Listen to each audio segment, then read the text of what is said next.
नमस्कार, स्वागत है आप सभी का कॉम्पिटिटिव इंग्लिश ट्यूटोरियल के यूट्यूब चैनल पर और मैं हूं सतीश कुमार मिश्रा।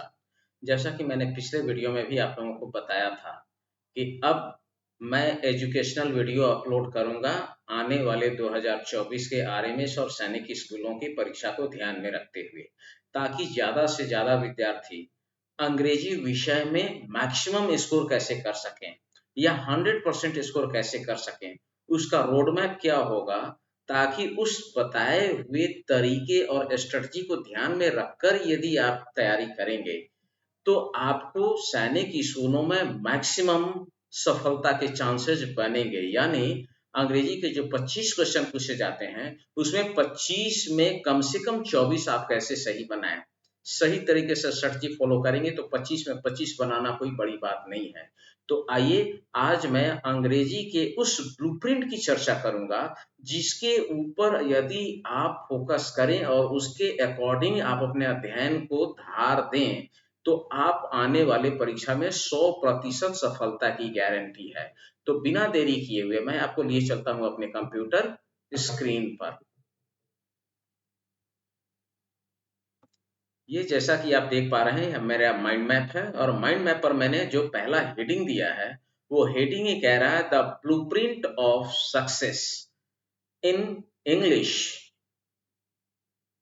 मैं थोड़ा सा इसको यहाँ पर करेक्शन कर देता हूं। द ब्लूप्रिंट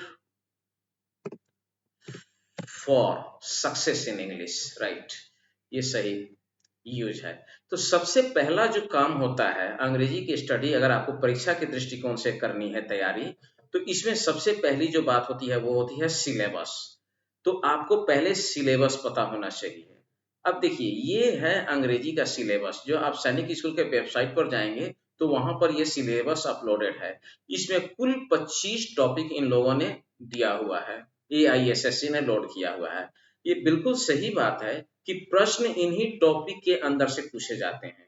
तो सिर्फ सवाल इंपॉर्टेंट नहीं है, सवाल का जवाब आप कैसे देंगे और इन सारे टॉपिक्स को कवर करने का एक रोड मैप क्या होना चाहिए वो मैं आपको आज बताने वाला हूं। तो चलिए उस रोड मैप की तरफ मैं आपको लिए चलता हूं और कैसे आप समझेंगे उस रोड मैप को ये मैं आपको अब बताऊंगा।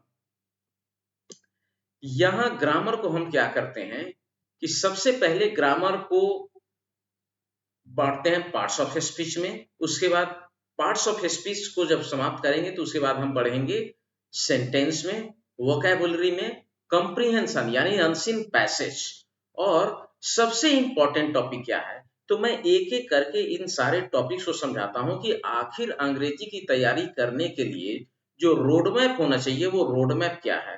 तो सबसे पहले हम चलते हैं ग्रामर के पार्ट्स ऑफ स्पीच पर। अब देखिए पार्ट्स ऑफ स्पीच सबको पता है कि 8 है और ये आठों पार्ट्स ऑफ स्पीच अगर वन बाय वन आप समझ लेते हैं, यहाँ मैं थोड़ा सा इसको जूम करता हूँ, ये 8 पार्ट्स ऑफ स्पीच आप समझ लेते हैं तो इन्हीं 8 पार्ट्स ऑफ स्पीच का बाद में मिसलेनियस यूज आता है, same word used at different parts of speech. अब खास तौर से अगर नाउन की बात हम करें, ये रोड मैप है, मैं अभी पढ़ा नहीं रहा हूँ, पढ़ाने वाला वीडियो तो मेरा जुलाई से आएगा। पहले रोड मैप समझ लीजिए। जैसे कोई भी मकान अगर हमें बनाना होता है तो हम सबसे पहले क्या करते हैं, उसका एक मैप डिजाइन करते हैं और मैप डिजाइनिंग के अनुसार हम जमीन पे खाका खींचते हैं और फिर उसके अकॉर्डिंगली नींव की खुदाई होती है। तो ये समझिए कि वही मैप है आपको अंग्रेजी की तैयारी करने के लिए कैसे कैसे जाना है।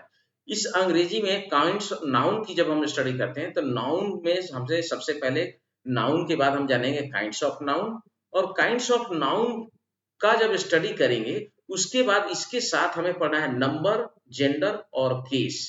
यानी नाउन के बाद अब अगर आप इस सिलेबस को आप यहाँ देखिए, मैं अगर थोड़ी सी बात कर लूँ इस सिलेबस की, तो आप देखिए यहाँ ये सिलेबस क्या कह रहा है।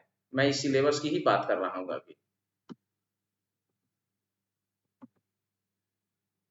तो इस सिलेबस की अगर हम बात करें तो आप देखिए ये क्या कह रहा है। ये सिलेबस में नंबर भी है, जेंडर भी है, नाउन भी है, noun and kinds of noun दोनों दिया हुआ है। कहने का मतलब है कि यदि इस सिलेबस के आधार पर को आपको फॉलो अप करना है तो इस सिलेबस में नंबर है 21वें चैप्टर नंबर पर और जेंडर है 22वें चैप्टर पर, जबकि नाउन की चर्चा है 10वें नंबर पर। अब अगर इसके अकॉर्डिंगली इधर उधर उछल कूद करके तैयारी करेंगे तो आपकी तैयारी प्रॉपर नहीं हो पाएगी। तो तैयारी की सुनिश्चित सफलता हेतु जो कदम आपको उठाना है, मैं उसका तरीका बता रहा हूँ। नाउन नाउन के तुरंत बाद आपको जाना पड़ेगा नंबर पर, नंबर, जेंडर, केस। उसके बाद प्रोनाउन। प्रोनाउन में जब हम बढ़ेंगे तो प्रोनाउन के बाद में, प्रोनाउन में भी काइंड्स ऑफ प्रोनाउन आता है, और काइंड्स ऑफ प्रोनाउन में भी बढ़ेंगे तो नंबर, जेंडर, केस, ये नाउन वाला ही रिपीट होगा। इसमें एक चीज ऐड हो जाता है और वो है पर्सन। पर्सन प्रोनाउन में पढ़ना है। अब ये देखिए एडजेक्टिव। एडजेक्टिव प्रोनाउन की जब काइंड्स ऑफ प्रोनाउन की हम चर्चा करते हैं, उसी के साथ आधे काइंड ऑफ प्रोनाउन की चर्चा करने के बाद एडजेक्टिव की एंट्री उसी में हो जाती है। तो हम इसमें एडजेक्टिव की चर्चा करेंगे। अब इसमें क्या पढ़ना है? Kinds of adjective and kinds of pronoun. क्योंकि प्रोनाउन और काइंड एडजेक्टिव दोनों के कुछ ऐसे काइंड हैं जो दोनों में सेम है, फिर पहचानने का अंतर क्या है इसको समझाने का प्रयास किया गया है। इसके बाद वर्ब चैप्टर आता है। अब वर्ब का देखिए एक्सटेंशन क्या क्या आता है, काइंड्स ऑफ वर्ब, और वर्ब के एक्सटेंशन क्या क्या है ये समझना बड़ा जरूरी है। वर्ब का ही एक्सटेंशन होता है टाइम एंड टेंस, वर्ब का ही एक्सटेंशन होता है वॉइस, वर्ब का ही एक्सटेंशन होता है नरेशन, वर्ब का ही एक्सटेंशन होता है सब्जेक्ट वर्ब एग्रीमेंट, और वर्ब का ही एक्सटेंशन होता है क्वेश्चन टैग। इसके बाद आप जब वर्ब आपने पढ़ लिया और एडजेक्टिव तो प्रोनाउन के साथ हो चुका है, तब आपको जानना है एडवर्ब। और एडवर्ब में आप क्या पढ़ेंगे? तो एडवर्ब में काइंड्स ऑफ एडवर्ब और पोजीशन ऑफ एडवर्ब। इस बार पोजीशन ऑफ एडवर्ब का एक सवाल आया था, आने वाले समय में मैं इसकी जिक्र करूंगा। उसके बाद प्रीपोजिशन। प्रीपोजिशन के बाद क्या पढ़ना है हमें? कंजंक्शन। कंजंक्शन में काइंड्स ऑफ कंजंक्शन, और इसमें इसके दो काइंड है, कोऑर्डिनेटिंग कंजंक्शन और सबऑर्डिनेटिंग कंजंक्शन। इसको भी पढ़ना जरूरी है।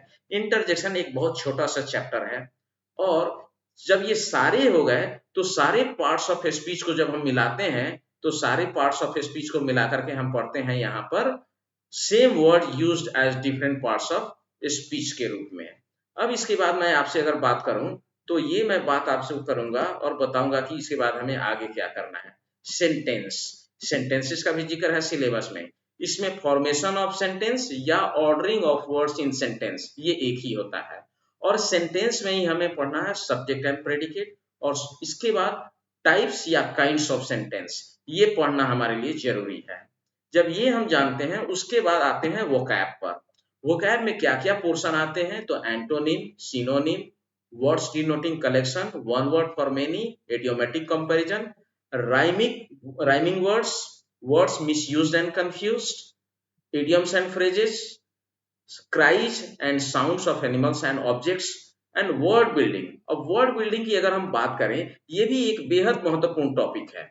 और वर्ड बिल्डिंग में क्या क्या आता है? Formation of verbs from noun, formation of verbs from adjective, formation of nouns from adjective, formation of adjectives from noun, formation of abstract nouns, formation of nouns from verbs, singular and plural, ये grammar में भी आएगा और vocab में भी आता है, and correct spelling. तो ये सारी चीज वर्ब के आपके वोकैबुलरी के एलिमेंट्स हो गए, इनको आप जानेंगे तो आपका वोकैब पर कमांड होगा। उसके बाद क्या आता है? अनसीन पैसेज यानी कंप्रीहेंशन। अंग्रेजी में देखेंगे तो आरएमएस हो या सैनिक स्कूल हो, सबसे पहला या आखिरी जो क्वेश्चन होता है वो अनसीन पैसेज का होता है, उससे भी कुछ क्वेश्चन होते हैं, तो उसके भी वीडियोज आपको मतलब कंटेंट जो है मेरे वीडियोज में आपको मिलेंगे। और सबसे इंपॉर्टेंट टॉपिक लास्ट में मैं आपको बताऊंगा, तो ये इंपॉर्टेंट मैंने क्यों इसको कहा, आर्टिकल, प्रीपोजिशन, वर्ब, वर्ब में टेंस, सब्जेक्ट वर्ब एग्रीमेंट, और फॉर्मेशन ऑफ सेंटेंस जो होता है, ये चार ऐसे टॉपिक है जिसमें आप किसी भी साल का सैनिक स्कूल का अगर क्वेश्चन उठा करके देखें तो आपको ये चार टॉपिक से क्वेश्चन रहना ही रहना है। 25 कुल टॉपिक है। अब मैं थोड़ी सी सिलेबस पर आपको लिए चलता हूँ। सिलेबस की अगर हम बात कर लें तो ये आप सिलेबस में देखिए, यहाँ सिलेबस को अगर समझना हो तो सिलेबस में आप देखेंगे तो यहाँ 25 टॉपिक हैं, लेकिन इस 25 टॉपिक में आर्टिकल, इसके बाद प्रीपोजिशन, उसके बाद वोकैबुलरी, वर्ब, ये चार ऐसे टॉपिक्स हैं। तीसरा काइंड्स, ऑर्डरिंग ऑफ सेंटेंस, जो हर साल रहते ही रहते हैं, इसके बगैर कभी सैनिक स्कूल का एग्जाम होता ही नहीं है। अन्य में से कोई सवाल हो भी सकता है, नहीं भी हो सकता है। लेकिन ये जो लास्ट का मैंने 4 टॉपिक आपको बताया अभी यहाँ पर, ये 4 टॉपिक तो हर साल रिपीट करता है। इस 4 टॉपिक को तो आपको अवॉइड ही नहीं करना है। तो जब पूरा ग्रामर आप पढ़ेंगे, तो उसमें ये 4 टॉपिक आपको एकदम कमांड रखना है। इसमें से कभी भी ऐसा कोई साल नहीं है जिसमें एग्जामिनेशन में क्वेश्चन 9 पूछा जाता है। तो ये 4 टॉपिक है: article, preposition, verb, formation of adverb. तो आज मैंने प्रयास किया कि आपको पहले रोड मैप समझा दूं। ये रोड मैप जब मैं जुलाई से वीडियोस बनाऊंगा और जब मेरी ऑनलाइन क्लासेस शुरू होगी, उसकी एक अलग सीरीज बनेगी। हालांकि एसएससी की तैयारी की सीरीज मैं जुलाई से ही शुरू करने वाला हूं। जुलाई से इस पर आना शुरू हो जाएगा, बिल्कुल बेसिक से लेकर के तैयारी तक। अगले वीडियो में मेरे YouTube चैनल पर आप लोग को मेरा YouTube चैनल एक्सेस कैसे करना है और कैसे इन चीजों का वहां सीक्वेंस बनाया हुआ है, इसकी चर्चा मैं अपने अगले वीडियो में करूंगा। क्योंकि अगर उसकी चर्चा मैंने अभी कर दी तो ये वीडियो बहुत लंबा हो जाएगा। अगर इस रोड मैप के हिसाब से आप काम करेंगे, 100% सफलता की गारंटी है। और मेरा दावा है कि अंग्रेजी के 25 क्वेश्चन में आप 24 तो हर हाल में बना करके आएंगे, बल्कि 25 में 25 बना करके आएंगे, कोई रोक नहीं पाएगा। जिस तरीके से क्वेश्चन का पैटर्न इस बार में आया है, और ये रोड मैप ऐसा है जिससे मैं आज से नहीं, बहुत पहले से तैयारी करता आ रहा हूँ और अपने बच्चों को तैयारी कराता हूँ। और मेरे बच्चे जब एग्जामिनेशन से निकलते हैं तो उनको मुंह से एक ही चीज निकलता है: सर, अंग्रेजी में जैसा आपने बताया था और जो टॉपिक आपने बताया था बिल्कुल वही आया। और अंग्रेजी का स्कोर मेरे बच्चों का लगभग 22-23 तो एवरेज होता है। कभी कभी बच्चे 25 में 25 भी बनाते हैं। 22-23 एवरेज परफॉर्मेंस तो होता ही होता है बच्चों का। तो आज मैंने रोड मैप समझाया। नेक्स्ट वीडियो में मेरा एजुकेशनल वीडियो आएगा। अभी के लिए इतना ही। बने रहिए मेरे साथ। यदि आपको मेरा प्रयास और काम दोनों पसंद आता है, तो इस वीडियो को ज्यादा से ज्यादा सब्सक्राइब कीजिए, लाइक कीजिए, शेयर कीजिए। Thank you for watching competitive English tutorial.